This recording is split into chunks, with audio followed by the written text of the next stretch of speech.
በዚህ ቪዲዮ ደግሞ የምናየው ስለ ትሬዲንግ ኮስት ነው። በትሬዲንግ ውስጥ የተለያዩ ወጪዎች አሉ። ከነዛ መካከል ስለ ኮሚሽን ስፕሬድስ እና ደግሞ ስለ ስዋፕ ወይም ደግሞ ስለ ዴይሊ ሮል ኦቨር ነው የምናየው ዛሬ። ከዛ በፊት እነኚህን ኮንሰፕቶች ከመረዳታችን በፊት ስለ ሊኩዊዲቲ ኮንሰፕት ማወቅ ይኖርብናል። ሊኩዊዲቲ ከዚህ በፊት እንዳየ ነው በአንድ ማርኬት ውስጥ ያለው የሰፕላይ እና የዲማንድ መጠን ማለት ሲሆን ከረንሲውን በቀጥታ የከረንሲውን ዋጋ አፌክት ሲያደርግ ማርኬት ላይ ነገሮች በማርኬት ውስጥ የሚሸጡበት ወይም የሚገበያዩበት ሚንስ ነው ማለት ነው። እዚህ ጋር እንደምታዩት ማርኬት ሊኩዊዲቲ በሁለት ከፍለን ሊኩዊድ እና ኢሊኩዊድ ብለን አይተነው ነበረ። እዚህ ጋር የምታዩት መስመር ፕራይስ ሌቭልን ነው የሚያሳየው። በሊኩዊድ ማርኬት ላይ ከዚህ በፊት እንዳየነው አማውንት ኦፍ ሰፕላይ እና ዲማንድ በብዛት ሲገኙ እንዲሁም ደግሞ በእያንዳንዱ ፕራይስ ሌቭል ላይ ፊል እየተደረገ ነው የሚያልፈው ማለት ነው ማርኬቱ። ኢሊኩዊድ ላይ ስንመጣ ግን እያንዳንዱ ፕራይስ ሌቭል ላይ ምንም አይነት ትሬድ ላይ ከናወን ይችላል ወይም ደግሞ ጋፕ ሊኖር ይችላል፣ ፊል ላይ ይደረግ ይችላል። እንዲሁም ደግሞ ገዢና የሻጭ መጠንም በዛው ሊቀንስ ይችላል ማለት ነው። ሊኩዊድ እና ኢሊኩዊድ ብለን በዚህ መንገድ ከፋፍለን አይተናል። ስለ ስፕሬድ ስንመጣ ትሬድ በምናደርግ ታይም የምናያቸው ኦርደር ብሎኮች አሉ። እያንዳንዱ ፕራይስ ሌቭል እዚህ ጋር ያመጣልናል። ነገር ግን እኛ እዚህ ጋር ፎከስ የምናደርገው ወይም ደግሞ ብሮከራችን የሚያመጣልን ከረንትሊ ያለውን ቤስት ፕራይስ ሌቭልን ነው ማለት ነው።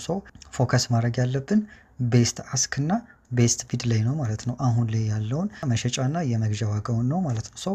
ስፕሬድ ማለት የዚህ የሁለቱ የቤስት አስክ እና የቤስት ቢድ ዲፍረንስ ነው፣ ወይም ደግሞ የመሸጫና የመግዣ ዋጋ አለ አይደል? የዛ ዲፈረንስ ነው ማለት ነው ስፕሬድ ማለት። ይሄንን ኢሉስትሬት አድርገን ስናይ እዚህ ጋር ከረንሲ ኮታ አለ፣ የሆነ ከረንሲ ኮታ አለ። ዩሮ ዩኤስዲን በምናይበት ታይም በስተግራ በኩል የምናየው ቢድ ፕራይስ ነው ወይም ደግሞ የመሸጫ ዋጋን ነው። እንዲሁም ደግሞ በስተቀኝ በኩል የምናየው ደግሞ አስክ ፕራይስ ነው ማለት ነው። ቢድ ፕራይስ እና አስክ ፕራይስን ለማወቅ ምንድነው ቢድ ፕራይስ ማለት እኛ በማርኬቱ ላይ መሸጥ የምንችለው የዋጋ ተመን ማለት ሲሆን አስክ ፕራይስ ደግሞ በዛ ማርኬት ውስጥ እኛ መግዛት የምንችለው የዋጋ ተመን ነው ማለት ነው። ባንክ ሄዳችሁ ካያችሁ የዛ ባንክ አንድን ከረንሲ ለምሳሌ የሆነ ባንክ ሄዳችሁ ዶላርን የሚገዙበትና የሚሸጡበት መጠን ተመሳሳይ አይደለም። ሁልጊዜ የሚሸጡት መጠን ከፍ ያለ ሲሆን የሚገዙበት መጠን ደግሞ ዝቅ ያለ ነው ማለት ነው። ዝቅ አድርገው ይገዙና ከፍ አድርገው ይሸጣሉ ማለት ነው። በዛው ሁለቱ መካከል ያለው የነሱ ትርፍ ነው የእኛ ባንክ። ብሮከራችንም ላይ ስንመጣ እንደዚህ ነው። እዚህ ጋር እንደምታዩት ቢድ ፕራይስ አለ፣ በስተቀኝ ደግሞ አስክ ፕራይስ አለ። ቢድ ፕራይስ ሴል የምናደርግበት ወይም ደግሞ የምንሸጥበት የዋጋ ተመን ነው ማለት ነው። ከዚህ የምንረዳው ምንድነው ቢድ ላይ እንሸጣለን፣ አስክ ፕራይስ ላይ ደግሞ እንገዛለን ማለት ነው። እንደምታዩት ብሮከራችን የሚያስቀምጥልን የዋጋ ተመን የመግዣና የመሸጫ ተመን የተለያየ ነው። እዚህ ጋር ቢድ ፕራይሱን ስናይ ዩሮ ዩኤስዲ ቢድ ፕራይሱን ስናይ 1.1835 ነው። የመግዣ ዋጋውን ደግሞ ስናይ 1.1836። እዚህ ጋር እንደምታዩት የሁለቱ ከረንሲ ዲፍረንስ አለ። ያ ዲፍረንስ ስንት ነው? 0.6 ነው ማለት ነው። የመግዣና የመሸጫ ዋጋ አለ። የሁለቱ ዲፍረንስ 0.6 ነው ማለት ነው። ይሄ ነው ስፕሬድ ማለት። ቤዚካሊ ብሮከሮች ገንዘብ የሚሰሩት ከዚህ ነው ማለት ነው። እያንዳንዱ ከረንሲ ፔር የተለያየ ስፕሬድ መጠን አለው። በዩሮ ዩኤስዲ ላይ በዚህ ባቀረብነው ምሳሌ ከዚህ የመሸጫ ዋጋና ከዚህ የመግዣ ዋጋ መካከል ያለው ዲፍረንስ ነው ስፕሬድ ማለት። እዚህ ጋር አንድ ነገር እንረዳለን። ሁልጊዜ ሴል ፕራይስ ቅድም በነገርኳችሁ ምሳሌ ሴል ፕራይስ ሁልጊዜ ከማርኬት ፕራይስ በታች ነው፣ ሁልጊዜ ማለት ነው። አስክ ፕራይስ ደግሞ ከማርኬት ፕራይሱ ሁልጊዜ በላይ ነው። ምን ማለት ነው? ሁልጊዜ እኛ ስንገዛ ከፍ ባለ ዋጋ ነው የምንገዛው፣ ስንሸጥም ደግሞ ዝቅ ባለ ዋጋ ነው የምንሸጠው ማለት ነው። ባንክም ስንሄድ በዛ መንገድ ነው የሚያስተናግደን ማለት ነው። እጃችን ላይ ያለውን ዶላር በርካሽ ገዛና በትልቁ ደግሞ ይሸጣል ማለት ነው። መልሰን ለመግዛት እንኳን ብንፈልግ ያንን ገንዘብ አትርፎ ነው የሚሸጠን። እዚህ ጋር ምን እንረዳለን? ብሮከራችን ላይ ስንገባ ኤክስኪዩት ስናደርግ በስተቀኝ በኩል ያሉ የተደረደሩ ያ ፕራይስ ሌቭል ምን ይባላል? ማርኬት ፕራይስ ይባላል። አንድ ፕራይስ ነው። እዚህ ጋር እንደምታዩት ቢድ ፕራይስ እና አስክ ፕራይስ አለ። ሁለቱ መካከል ያለው ዲፈረንስ ስፕሬድ ካልን፣ እንዲሁም ደግሞ ብሮከራችን ላይ ደግሞ እኛ የምናየው እዚህ ጋር የምናየው ለብቻ ማርኬት ፕራይስ የሚባል አለ፣ ወይም ደግሞ ሚድ ፕራይስ ወይም የአስክ እና የቢድ ፕራይስ መካከል ላይ ያለው አማካኝ የመሸጫ ዋጋ ነው ማለት ነው። ሶ እሱን ብቻ ነው እዚህ ጋር ማየት የምንችለው በስተቀኝ በኩል ተደርድሮ የምናየው ማለት ነው። ሶ እሱ ምንድነው እዚህ ጋር መግዣ ዋጋ ለምሳሌ መሸጫ ዋጋ ለምሳሌ 1.18356 ነው ብለናል። የመግዣ ዋጋ ደግሞ 1.18362 ነው ብለናል። ሶ የነኚህ ሁለቱ አማካኝ ስንት ነው? 1.18359 ነው ማለት ነው። ሶ ምክንያቱም የዚህ 0.6 ዲፍረንስ ነው ማለት ነው ወደ አስክ ፕራይስም ወደ ቢድ ፕራይስም የሚሄደው ማለት ነው አማካኝ ስለሆነ። ሶ ሁልጊዜ እዚህ ጋር የሚመጣልን ሁልጊዜ ብሮከራችን ላይ የምናየው አማካይ ፕራይሱን ነው ማለት ነው። ነገር ግን ሴል ለማድረግ ከፈለግን ቢድ ፕራይስ ላይ ሄደን ነው ሴል የምንለው ማለት ነው። ወይም ደግሞ የቢድ ፕራይስን ዋጋ ነው ሴል የምናደርገው ማለት ነው። ባይ ስናደርግ ደግሞ በአስክ ፕራይስ ነው ባይ የምናደርገው ማለት ነው። እዛ ማርኬት ፕራይስ ላይ የምናየው ብሮከራችን ላይ የምናየው ማርኬት ፕራይስን ነው። ሰው እኛ አሁን ሴል ለማድረግ ስንፈልግ ከማርኬት ፕራይሱ በታች ነው ኤክስኪዩት የሚያደርግልን ማለት ነው። ባይ ስንል ደግሞ በአስክ ፕራይስ ወይም ደግሞ ከማርኬት ፕራይሱ በላይ ነው ማለት ነው ኤክስኪዩት የሚያደርግልን ወይም ደግሞ እንድንገዛ የሚያደርገን ማለት ነው። ሶ እዚህ ጋር እንደምንረዳው ቤስት አስክ እና ቤስት ቢድ ብለን ያስቀመጥናቸዋሉ። የሁለቱ ዲፈረንስ ደግሞ ስፕሪድ ነው ብለናል ማለት ነው። ሶ ስፕሪድ ማለት በአጭሩ የቢድ እና የአስክ ፕራይስ ዲፈረንስ ነው ማለት ነው። የትሬዲንግ ትራንዛክሽን ኮስት ነው ማለት ነው። ሶ ለምሳሌ ሎንግ ገባን ወይም ደግሞ ባይ አልን። ሶ ሁልጊዜ ስንገዛ በየትኛው ማርኬት ፕራይስ ነው የምንገዛው? አስክ ፕራይስ ላይ ያለውን ሄደን ነው ባይ የምንለው ማለት ነው ስንገዛ ማለት ነው። ሶ ትሬዳችንን ኤክስኪዩት ሲያደርግልን እኛ ባይ ብለን ወይም ደግሞ ሎንግ ስናደርግ በአስክ ፕራይስ ላይ ሄዶ ነው ኤክስኪዩት የሚያደርግልን ማለት ነው። በዛ ታይም ያለው የዛ ከረንሲ ፌር አስክ ፕራይስ ይቀመጥልናል። በሱ ነው ኤክስኪዩት የሚያደርገው ማለት ነው። ልክ ባይ ብለን እንደገባን በዛው ታይም ላይ በዛው ቅስበት 0.6 ፒፕስ ፍሎት ያደርግብናል ማለት ነው። ወይም ደግሞ ይቀነስብናል ማለት ነው። ወዲያውኑ ካያችሁ ማይነስ ላይ ነው የሚገባው የኛ ትሬዳችን ላይ ኔጌቲቭ ውስጥ እንገባለን። ወዲያው የ0.6 ፒፕስ ኔጌቲቭ ውስጥ እንገባለን ማለት ነው። ምክንያቱም እኛን ለማስገባት 0.6 እንከፍላለን ማለት ነው። በዛ ምክንያት ወዲያውኑ በቅጽበት እንደገባን ወዲያውኑ 0.6 ፒፕስ ይቀነስብናል ማለት ነው። የምንወጣው ደግሞ በምንድን ነው? ስንወጣ ደግሞ ሴል ብለን ነው የምንወጣው ማለት ነው። ምክንያቱም የገዛነውን ነገር እንሸጣለን ማለት ነው። ሴል ብለን ነው የምንሸጠው። ከፍ ካለ በኋላ የምንፈልገው መውጣት ነው። ልክ እኛ ስንወጣ ቴክ ፕሮፊት ኦርደራችንን ሲያስወጣን ሴል ብለን ነው በዛ ፕራይስ ሌቨል ላይ ያለ ነው ያገኘነውን ፕሮፊት ይዘን ሴል ብለን እንወጣለን ማለት ነው። ልክ እኛ ሴል ስንለው በምንድን ነው የምንወጣው? በቢድ ፕራይስ ነው የምንወጣው ማለት ነው። በቢድ ፕራይስ ላይ ያስወጣናል ማለት ነው። እንግዲህ ቢድ ፕራይስ እና አስክ ፕራይስ ደግሞ ይለያያሉ። የነዛ ሁለቱ ዲፈረንስ ነው ትራንዛክሽን ኮስቱ። የነዛ ሁለቱ ዲፈረንስ ነው ስፕሬድ ብለናል። ሶ በቢድ ፕራይስ ያስወጣናል ማለት ነው።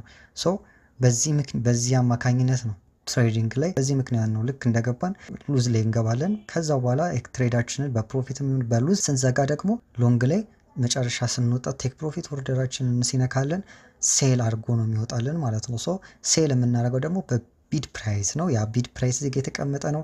እንግዲህ የገባንበት ፕራይስ አለ፣ የወጣንበት ፕራይስ አለ። የዛ ሁለቱ ዲፈረንስ ነው 0.6 ማለት ነው ትራንዛክሽን ኮስት ማለት ነው። ሶ ስዋፕ ማለት ደግሞ ትሬዳችን ወደ ሌላኛው የትሬዲንግ ቀን ሲያድርብን ወይም ደግሞ ሆልድ ሲያደርግብን የምንከፍለው ወይም ደግሞ የምናገኘው ወይም የምንቀበለው ኢንተረስት ፊ ማለት ነው ስዋፕ ማለት። ሶ ፖዚቲቭ እና ኔጌቲቭ ስዋፕ አለ። ፖዚቲቭ ስዋፕ ላገኘነው ኢንተረስት ፊ ሲሆን ኔጌቲቭ ስዋፕ ደግሞ ያጣነው ኢንተረስት ፊ ነው ማለት ነው። ሮል ኦቨር ማለት ደግሞ የኛ ትሬድ ወይም ደግሞ የገባነው ትሬድ ወደ ሌላኛው የትሬዲንግ ቀን የሚሸጋገርበት ሂደት ነው። ሶ ለምሳሌ እዚህ ጋር እኛ ኦፕን ፖዚሽን ያደረግነው በዚህ ዴይ ዋን የሚለው በዚህኛው ቀን ላይ ነው እንበል። ሶ ልክ 10 ፒኤም ጂኤምቲ ላይ ወደዛኛው ቀን ሮል ያደርጋል። ሶ ልክ እሱ ሮል ሲያደርግ ትሬዳችንን ካልዘጋን የሚቀነስብን ወይም ደግሞ የሚጨምርልን ኢንተረስት ፊ ነው ማለት ነው። ሶ ይሄንን ስናይ ምንድነው እኛ ትሬድ የምናደርገው ሌቨሬጅ ነው ወይ ሶ ሌቨሬጅ ትሬደር ነው የምንባለው። ምክንያቱም ያለ ሌቨሬጅ ትሬድ አናደርግም። ሶ ሌቨሬጅ ትሬደር እስከሆነ ድረስ ትሬድ የምናደርገውን ከረንሲ ኢንተረስት ሬት አለው። ሶ ሁልጊዜ ሎንግ በገባ ነው ከረንሲ ሁልጊዜ ኢንተረስት ፊ እናገኛለን ማለት ነው። ነገር ግን ሁልጊዜ ሾርት ባል ነው ከረንሲ ወይም ደግሞ በሸጥ ነው ከረንሲ ኢንተረስት ፊ እንከፍላለን ማለት ነው። ሶ የምንከፍለው ስንሸጥ ነው፣ የሚከፈለን ደግሞ ስንገዛ ነው ማለት ነው። ሶ በእነኚህ በሁለቱ መካከል ያለው ሪሲቭ በምናደርገው ኢንተረስት እና በምንከፍለው ኢንተረስት መካከል ያለው ኔት ዲፈረንስ አለ። ያ ኔት ዲፈረንስ ደግሞ ኬሪ ይባላል። ሶ ይህ ኬሪ ፖዘቲቭ እና ኔጌቲቭ ኬሪ ብለን እንይዘዋለን ማለት ነው። እንዴት ሊሆን እንደሚችል እኔ ለምሳሌ እዚህ ጋር ዩሮ ዩኤስዲን ሾርት ገባን። ሶ እዚህ ጋር እንደምናየው ቅድም እንዳወራ ነው ሁልጊዜ ሴል ስናደርግ እንሰጣለን ወይም እንከፍላለን ብለናል። ባይ ስናደርግ ደግሞ ይከፈለናል ብለናል። ሶ እዚህ ጋር የምናየው ኔት ዲፈረንሱ ኬሪ ነው ካለን ኬሪያችን ፖዘቲቭ እንዲሆን ሁልጊዜ ባይ የምንለው ከረንሲ ሴል ከምንለው ከረንሲ ኢንተረስት መብለጥ አለበት ማለት ነው። ይሄን በምሳሌ ለማየት እዚህ ጋር ለምሳሌ ሾርት ገባን ዩሮ ዩኤስዲ። ሶ በዛ ሰዓት የዩሮ ዩኤስዲ ኢንተረስቱ 0.1% ሲሆን ዩኤስዲ ደግሞ 0.75% ነው ማለት ነው። ሶ እዚህ ጋር ሾርት ስናደርግ ዩሮን ነው ሾርት እያደረግን ያለ ነው። እዚህ ጋር እንደምታዩት የገባ ነው ከረንሲ ዩሮ ዩኤስዲ ሲሆን ከሁለቱ ከረንሲ ፔሮች የዩሮ ያንሳል 0.1% ነው። የዶላር ደግሞ 0.75% ነው ከፍያው ማለት ነው። እኛ ሾርት ያደረግነው የምንከፍለው ሲሆን የምንገዛው ደግሞ በተቃራኒው ያለውን ነው። ሰው ሁልጊዜ ከረንሲ ፔር ላይ ሾርት ስንል ዩሮ ዩኤስዲን በተቃራኒው ማንን ባይ እያለ ነው? ዩኤስዲን። ሶ እዚህ ጋር ዩኤስዲን ደግሞ ብን እያለ ነው? ባይ። እዚህ ጋር እንዳወራ ነው ደግሞ ሁልጊዜ ባይ ላልነው ከረንሲ ኢንተረስት ፊ ይሰጠናል ወይም ደግሞ ይከፈለናል ብለናል። ሶ በአጭሩ እዚህ ጋር እንደምናየው ኬሪያችንን ካልኩሌት ስናደርግ ምንድነው ፖዚቲቭ ኬሪ ነው የምናገኘው። ምክንያቱም ሾርት ስናደርግ ይቀነስብናል ብለናል። ስለዚህ 0.1% ስለሚቀነስ ማይነስ 0.1 ሲደመር እዚህ ጋር ደግሞ ሾርት ስናደርገው ይሄን ከረንሲ ፔር በተቃራኒ ያለውን ኮት ከረንሲ ባይ እያልን ነው ቤዝ ከረንሲውን ሴል ስንል። ስለዚህ ፕላስ እናደርጋለን ባይ ስለሆነ 0.75 እንደምራለን ማለት ነው። ሶ የሁለቱ ዲፍረንስ ደግሞ ፕላስ 0.65 ነው ማለት ነው። ሶ ይሄ የኔ ፖዚቲቭ ኬሪ ነው ማለት ነው። ሶ በዚህ መንገድ ስዋፕ ፊያችንን ወይም ደግሞ ኢንተረስት ፊያችንን ካልኩሌት ማድረግ እንችላለን ማለት ነው።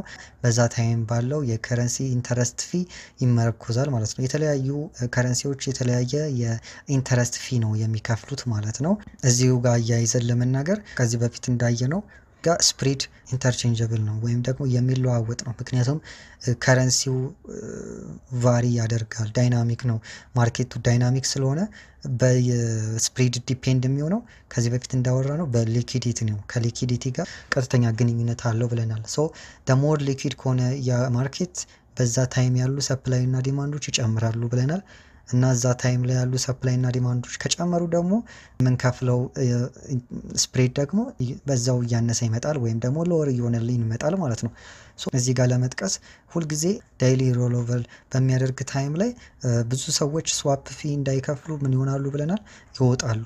በዛ ታይም ሊኩዲቲው ማርኬት ሊኩዲቲ ምን ይሆናል? በጣም ያንሳል፣ አናሳ ይሆናል ማለት ነው።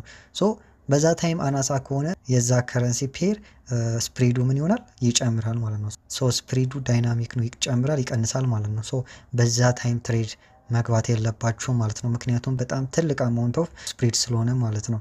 እዚሁ ጋር ለመጨመር ሁልጊዜ ትሬዲንግ ፕላናችሁን ስታወጡ ሁልጊዜ ማካተት ያለባችሁ ምንድን ነው? ሁልጊዜ ከ9 ፒኤም እስከ 11 ፒኤም ጂኤምቲ ባሉት ታይም ውስጥ ፖዚሽናችሁን መግባት አይመከርም። ምክንያቱም ቅድም እንዳወራ ነው በጣም ትልቅ አማውንት ኦፍ ስፕሬድ እንዳይቆረጥባችሁ ማለት ነው። ምናልባት በእኛ አቆጣጠር በሎካል ታይም የሚሆነው ምናልባት ከ3 ሰዓት እስከ 5 ሰዓት ማለት ነው፣ ከምሽቱ ማለት ነው። እንደዛ ነው የሚሆነው። በዛ መካከል ትሬድ ባትገቡ ይመረጣል። በዚህ መንገድ ትሬዲንግ ኮስታችሁ ማኔጅ ታደርጋላችሁ ማለት ነው።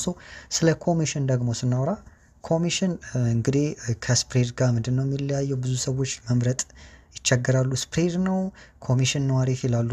አክቹዋሊ ብዙ ብሮከሮች ሳይን አፕ ስታደርጉ ያስመርጧቸዋል። ስፕሬድ ነው ወይስ ኮሚሽን ነው ብትፈልጉት ብሎ ያመርጡላቸዋል። ምክንያቱም ሁለቱም የብሮከሮች ፊ ነው፣ ባጭሩ ለብሮከሮች ነው የገቢው ማለት ነው። ኮሚሽን ከስፕሬድ ምንድን ነው የሚለያየው ካልን ኮሚሽን ፊክስድ አማውንት ኦፍ ገንዘብ ነው የሚቆረጥባችሁ። ለምሳሌ የምትገቡት ሳይዝ አለ ወይም ትሬድ ሳይዝ አለ። በሎት ሳይዝ $10 ከሆነ የአንድ ብሮከር የሚቆረጥባችሁ ትሬዳችሁ በገባችሁ ታይም $10 ይቆረጥባችኋል ማለት ነው። ስፕሪድ ግን የከረንሲው ፊ ነው፣ የከረንሲው ልዩነት ነው። አሁን ብዙ ሰዎች ኮሚሽንና ስፕሪድን ለመምረጥ ይደናገራቸዋል። እንደየቦታው ይለያያል። ኮሚሽን የምትፈልጉ ኮሚሽን የሚያስፈልግበት ታይም አለ፣ ስፕሪድ የሚያስፈልግበት ታይም አለ። ለምሳሌ ሬጉላር ትሬደር እና ስካልፐሮች ብለን እንከፋፍለው። ዴይ ትሬደር ከሆናችሁ እናንተ የምትጠቀሙት ስፕሬድ ቢሆን አሪፍ ነው ብዬ አስባለሁ። ምክንያቱም ስፕሬዳችሁ ካልኩሌት የሚደረገው ወይም ደግሞ ዲፔንድ የሚሆነው ስፕሬዳችሁ በገባችሁት ከረንሲ ፔር ላይ ዲፔንድ የሆነ ነው ማለት ነው። ሶ ከረንሲ ፔራችሁ እንዳልነው በጣም ሜጀር ከረንሲ የሚባሉት በጣም ትልቅ ቮሊዩም ያላቸው ከረንሲ ውስጥ ከገባችሁ እንዳልኳችሁ ቅድም እንዳየነው ኢንቨርሰሪ ፕሮፖርሽን ስለሆነ ከስፕሬድ ጋር ስፕሬዳችሁ ይቀንሳል። በዛ ምክንያት ትሬድ ማድረግ ትችላላችሁ ማለት ነው። ለዴይ ትሬደሮች ኮሚሽን ለምንድን ነው የማይመከረው? በኮሚሽን ትሬድ ካደረጋችሁ ምንድነው እያንዳንዱን ሎት ወይም በገባችሁት ለእያንዳንዱ ሎት ትከፍላላችሁ ማለት ነው። ለምሳሌ በአንድ ሎት $20 ከሆነ ያ ብሮከር የጠየቃችሁ በሁለት ሎት ሳይዝ ከገባችሁ ምን ያህል ይጠይቃችኋል? 40 ማለት ነው። ሶ በዛው ልክ ነው ኮሚሽኑ እየበዛ የሚመጣው ማለት ነው። ነገር ግን ስፕሬድ ከሆነ ምንድነው ከረንሲ ፔራችሁን አሪፍ ከረንሲ ፔር ከመረጣችሁ በኋላ ትሬድ ማድረግ ትችላላችሁ ማለት ነው። ሶ ምክንያቱም ምንድነው ያ ከረንሲ ፔር ላይ ነው ዲፔንድ የሚሆነው እንጂ በገባችሁት ሳይዝ ላይ አይደለም። ሳይዝ እየከፍ እያለ በመጣ ቁጥር እንደዛው ኮሚሽናችሁን ከፍ ስለሚል ማለት ነው። ነገር ግን ስካልፐር ከሆናችሁ ግን ወይም ደግሞ ለስካልፐሮች የሚመከረው ግን ኮሚሽን ነው። ኮሚሽን በምን ላይ ዲፔንድ ይሆናል? በሳይዝ ላይ። ስለዚህ ስካልፐሮች ደግሞ ትንሽዬ ሳይዝ ስለሆነ ኤም አድርገው የሚገቡት ትንሽዬ ኮሚሽን ነው የሚከፍሉት ማለት ነው። ያ ማለት ሪስክ ማኔጅመንታቸውን አቢዩዝ አያደርግም ወይም ዳሜጅ አያደርግባቸው ማለት ነው ስፕሬድ። ምክንያቱም ስፕሬድ ዲፔንድ የሚሆነው በከረንሲው ፔር ላይ ስለሆነ ያ ከረንሲ ፔር በዛ ታይም ያለው የስፕሬድ መጠን ከፍተኛ ከሆነ እናንተ ትንሽዬ ፒፕስ ወይም ሙቭመንት ቼዝ አድርጋችሁ ስለሆነ የምትገቡት ወይም ደግሞ ትንሽዬ ሙቭመንት ስለሆነ የምትገቡት በዛች ትንሽዬ ሙቭመንት ውስጥ የስፕሬዱ እንትን ሊበልጥ ስለሚችል ያ ጥሩ አይሆንም ማለት ነው። ስለዚህ በእናንተ በገባችሁት ስፕሬድ ሳይዝ መጠን በዛው በትንሽዬ መጠን ኮሚሽን ብትከፍሉ ይሻላችኋል ማለት ነው። ሶ በዚህ መንገድ የኮሚሽን እና የስፕሬድ ልዩነት በትሬዲንግ ውስጥ ይሄን ይመስላል።